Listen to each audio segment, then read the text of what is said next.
This is how I got my art from looking like this to looking like this in only 3 years. In this video, I'll share all the things that worked for me. But first, I just want to stress the fact that it took me 3 years, okay, to get to this point. It didn't take me 3 days. It didn't take me 3 weeks. This shit takes some time, okay? You have to really be patient. Because it kind of pisses me off how people are so impatient these days. Everybody wants the quick results, wants the shortcut, wants to improve instantly. And I feel like it is important for me to talk about this because we live in the world of instant gratification. So I'm going to be sharing with you some tips. I literally sat down and I thought, okay, what are the most valuable things that I learned in my 4 years of making art that I can teach you right here in this video? But I'm also not going to give you a shortcut. You have to actually put in the work yourself. So yeah, the first piece of advice that is so essential is to stop expecting fast results. This is a long-term journey, okay? You're going to progressively see results in your art, but there will be times, probably most times, honestly, when you feel like your art is absolutely garbage. And you know what? That is actually okay. That shouldn't really bother you right now. I remember I used to think, I still have this mindset of thinking long term. I used to think, wow, I'm actually improving so fast. I wonder what my art is going to look like 10 years from now, 20 years from now. Of course, I'm not at that point yet, but you get the idea. It's this mindset of, okay, if I don't quit, if I just show up every single day and I don't quit making art, I am going to improve no matter what. No matter if I'm not doing the right things, I'm still going to see progress. And this is the mindset that I want you to have. As long as you don't quit, you're gonna get the results that you want. You're gonna get to the point that you want with your art. Tip number 2 is to stop wasting time changing brushes and trying to find the best brush for painting. Look, hopefully you take this advice seriously. I'm not telling you this for no reason. I wasted at least the first 2 years of my art journey trying to find the perfect brush, using brushes of other random artists and trying to get the brush that is going to magically make me improve my art. And I'm telling you, that was such a waste of time. Not the action itself of finding the brush, but it was the fact that I was using weird, complicated brushes because I was like downloading brushes from other artists and they already knew how to use those brushes, but I didn't. So, you know, I couldn't figure it out. And because I was still learning, because I was still a beginner, that slowed me down so much. Because you know what's interesting? I actually tried every single brush you can possibly think of. I tried it. I tried them all. And the best brush I have used so far, which is the one I use for all of my paintings, basically, most of my paintings, is the round brush, which is like the default brush in Photoshop and basically any art software. The default brush is always going to be the best. And I'm not telling you this from a position of, okay, I'm already skilled, so I can say this brush is the best because I'm good at using every single brush.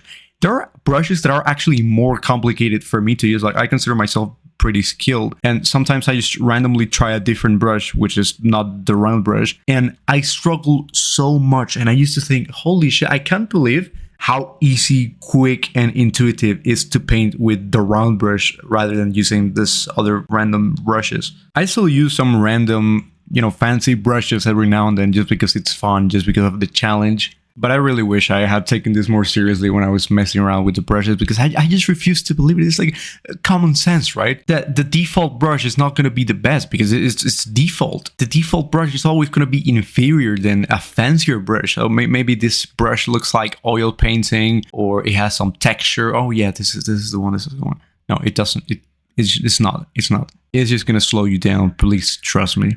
Okay, so tip number 3 is to make art the most fun activity you have in the entire day. And honestly, this is probably the best and the healthiest tip of this video, but a lot of people are just not going to take action on this. Look, it is no secret that the world is fucked. We have so many sources of distraction, debauchery, addiction. We're always scrolling on social media, playing video games, watching movies, doing some random simulating crap that's going to fry our dopamine. And, thankfully, people are finally starting to wake up and, there's like a movement against social media and consuming content. So it doesn't seem as weird anymore to talk about quitting these bad habits. But I'm not a self-improvement YouTuber. I am aware that only by saying these words, that's not going to make you change your mind completely and stop using social media and video games like all of a sudden. But I feel like it's my duty just to tell you, okay, this is going to ruin your art. This is going to destroy your motivation. It's going to destroy your ambition. It's going to destroy your dopamine. Because there is something interesting with this concept of dopamine. I'm going to butcher it a little bit, but the idea is that when you have a very stimulating activity, let's say a very extreme example would be taking drugs. But, you know, for the average person, it's probably scrolling on social media or playing video games. Since that is the most fun activity, the most fun stimulating thing you have in the entire day, that becomes like your new fun baseline. You know, that becomes your new dopamine baseline. So everything else that is not as fun as scrolling or playing video games or using drugs, the rest of the activities that are not as fun, such as reading, making art, going outside, spending time with your family, you're not going to want to do those things anymore because you'll find it extremely boring and you're not going to be able to focus or do those activities anymore. So I'm not going to try to convince you to quit bad habits because it's something that takes time, honestly. It might have taken me like an entire year, probably more, probably like 2 years to successfully quit most of, but like 98% of my bad habits at least. And since we're already talking about mental health, I just want to dive into the next point. Mental health is the foundation of everything. I mean, art related. It is the foundation of everything that happens in your life. But I feel like it's a bit obvious that the quality of your art directly correlates with how well your brain functions and how good is your mental health. So I don't know why so many artists tend to overlook or kind of hate on, you know, mental health because it's kind of cringe. But come on, do I even have to say it? How is mental health not important if it's literally your brain that we are trying to improve, that we're trying to optimize for making art and focus and enjoy the activity we're doing? Look, nobody's going to teach you this shit. If you go to any art school, your art teacher is not going to tell you, oh yeah, you have to improve your mental health. You have to optimize your brain for proper function. Or if you watch any art tutorials, nobody's going to tell you this. But I just hope this is making sense for you. A person with a healthy brain is going to make better art than a person that is unhealthy and depressed and anxious. So I'm gonna repeat that again. If your mental health is trash, your art will be trash as well. Stop eating junk food, stop scrolling, stop playing video games, and then you'll have more energy to create.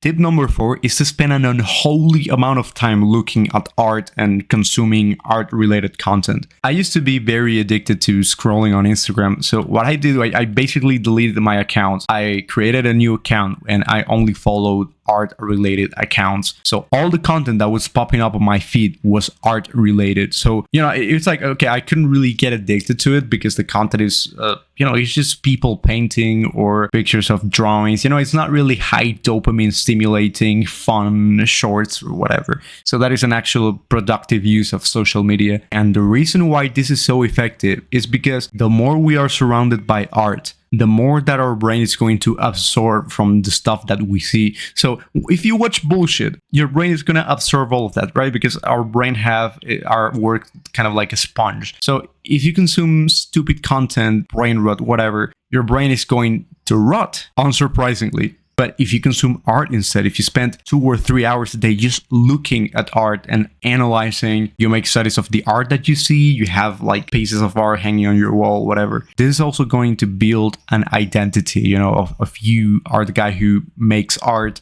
that is surrounded by art, and it's basically just making your entire life purpose, just making art and consuming art. And you do this by, you know, surrounding yourself with art and people who make art as well. Okay. So the tip number 5 is to draw at least once a day. And in a way, this is part of like the mindset of building your identity and, you know, being this person that makes art, that is an artist. That, you know, my entire identity is just revolves on making art. So you are the type of person that draws at least once a day because this is like your life task, isn't it? This is your purpose. And look, I used to struggle with not even being able to draw once a day. You know, I would take 1 week breaks without making art. Then I would draw for a bit, be a little bit consistent, then slack off again. So you have to set the intention of at least drawing a little bit every single day, even if it's just a sketch, even if it's just for 10 minutes. You want to do at least a little bit because that is going to compound. If you draw at least 10 minutes every single day, okay, you can check like the box that, yeah, I did 10 minutes today. But there will be days in which you will think, oh yeah, I can do more than 10 minutes. Of course, I'm enjoying it. I'm already here. So I might as well do a finished illustration. So draw a little bit every single day, even if it's just a little bit. And it also takes a little bit of discipline. You know, sometimes you're not going to feel motivated to draw because, you know, maybe you're not that skilled yet, so you don't feel that motivation, or, you know, you're just tired, whatever. It's doing it anyways. It's kind of forcing yourself to draw even a little bit, even for 10 minutes. And then you can say, okay, I did it. I can still, you know, draw more if I want to, but at least I checked the box.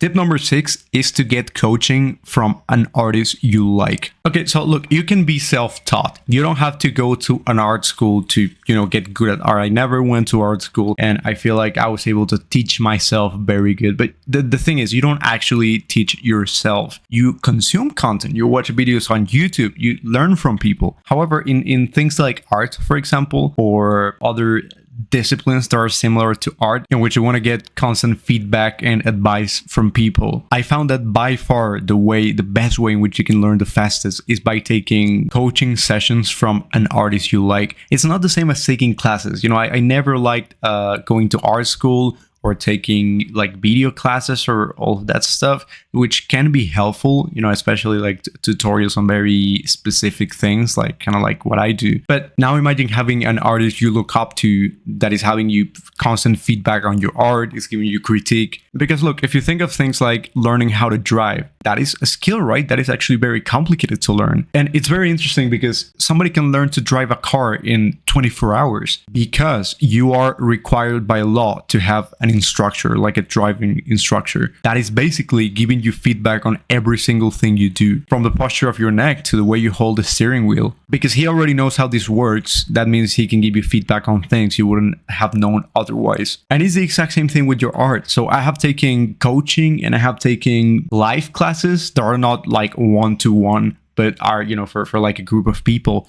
And that is also kind of shitty because you don't get to have the full feedback, you know, the hundreds bits of feedback per session. So it is good that you invest into that kind of feedback. I personally do myself. I do one-to-one coaching with people. So if you like my art and you want to learn from me, this is basically what I do. And so basically it is my full-time job to give you feedback on everything that you do and grab you by the hand and get you to the point that you want. If you're interested in joining, you can check it out. It's in the first link in the description. Yeah, man, it's kind of sad that not a lot of artists do like coaching. Just imagine if artists like Kim Jong-il did like one-to-one coaching sessions.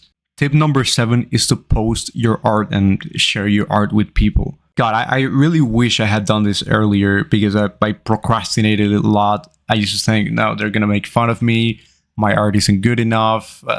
People are going to criticize me. And I know posting your art on social media is not something you think might give you a lot of results, but it's more of, again, this mindset thing of, okay, I am this artist. I want people to look at my art. I want to feel, you know, there's just something beautiful when people can connect with your art and you feel like you have this sense of community. And then you understand people are not really going to make fun of your art, or they're not going to like criticize you or anything. And I also wrote down to be authentic. A lot of artists might not draw what they really, or share with other people what they really feel like drawing because, you know, they kind of hide themselves, afraid of showing themselves and saying, yeah, this is what I like to draw. This is what's on my mind. So you're probably like making, I don't know, you like making erotic art, but you're afraid that people will criticize you for it, that they're going to think it's weird or something. So it's kind of like you reject yourself. You haven't even posted your art because of fear of social rejection. And you're not aware that there are some people that are truly going to enjoy your art, the type of art that you post, regardless of what it is. I basically only paint cute girls that I find on Pinterest. And I'm not thinking, oh, people are going to call me names. They're going to think I'm weird or something. No, because there are some people who also like that type of art and they're going to vibe with me. So it's just that, come on, don't hide your own expression, your own authenticity just because you're afraid of other people's judgment. And the last thing that I want to kind of go over is ADHD and how to deal with distractions. I still remember like a year ago, I was so pissed off because I just couldn't focus on my art. Like I remember I was doing like a painting and my attention was all over the place. Every minute I was changing the song on Spotify randomly, or I was checking my notifications, and I was just getting distracted by random stuff. I couldn't get into that flow state where you are completely in the zone and you don't have any thoughts in your mind. And let me tell you something, that there's a reason why I saved this point for last, because it's the most controversial and the most weird, and I just know for a fact people are not going to take action on this because it's too hard. The first thing is eating clean, so changing your diet, having a healthy diet, because the foods that you eat actually affect your brain. They have an impact on your brain. So if you're eating processed food, if you're eating bullshit, your brain is going to suffer. You're going to have a lot of brain fog. You're not going to be able to focus. Whenever I'm eating junk food, whenever I'm eating carbs, carbohydrates, the macronutrient, whenever I'm eating carbohydrates, I feel like sluggish. I feel slow. I don't know if this probably happened to you as well, that you have like a big meal, you have like a pizza or you have potatoes or something, and then afterwards you feel kind of bloated, you feel sluggish, you feel slow. And guess what? That is not only happening in your body, that's also happening in your brain. Your brain also becomes slower. Your brain also becomes bloated in a weird way. And okay, so what I currently eat, I only eat meat. I'm on a full-on carnivore diet. I only eat meat and butter, because whenever I eat carbohydrates, whenever I eat vegetables or bread or something, I just feel at least 20% more stupid. And I'm not even like telling you to follow what I do, to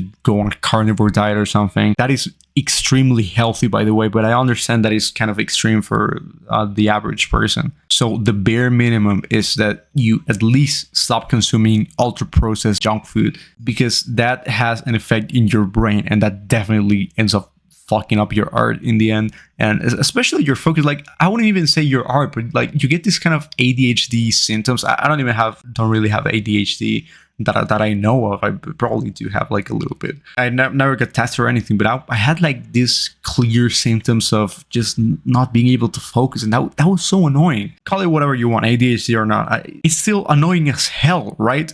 Getting rid of this type of food helped me improve my brain. Also, as I said, you want to get rid of distractions, you want to get rid of social media, you want to get rid of video games. And I'm telling you this, things like video games are a very huge distraction.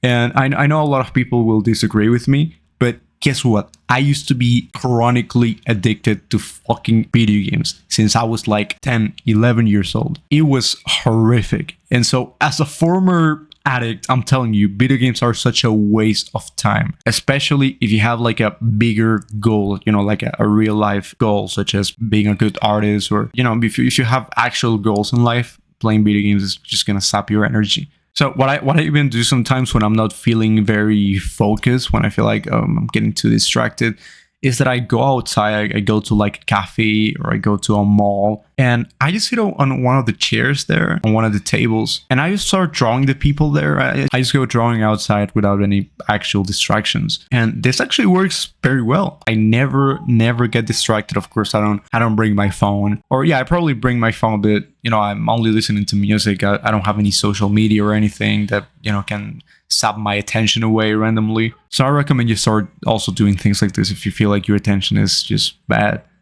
We finally reached the end. So if you're interested in my one-to-one art coaching sessions, as well as a bunch of long premium video classes that I don't really upload to YouTube, be sure to check the link in the description. And so yeah, if you made it to this part of the video, that means you have a 1% attention span or something crazy like that. So I'm sure you will enjoy the extra content.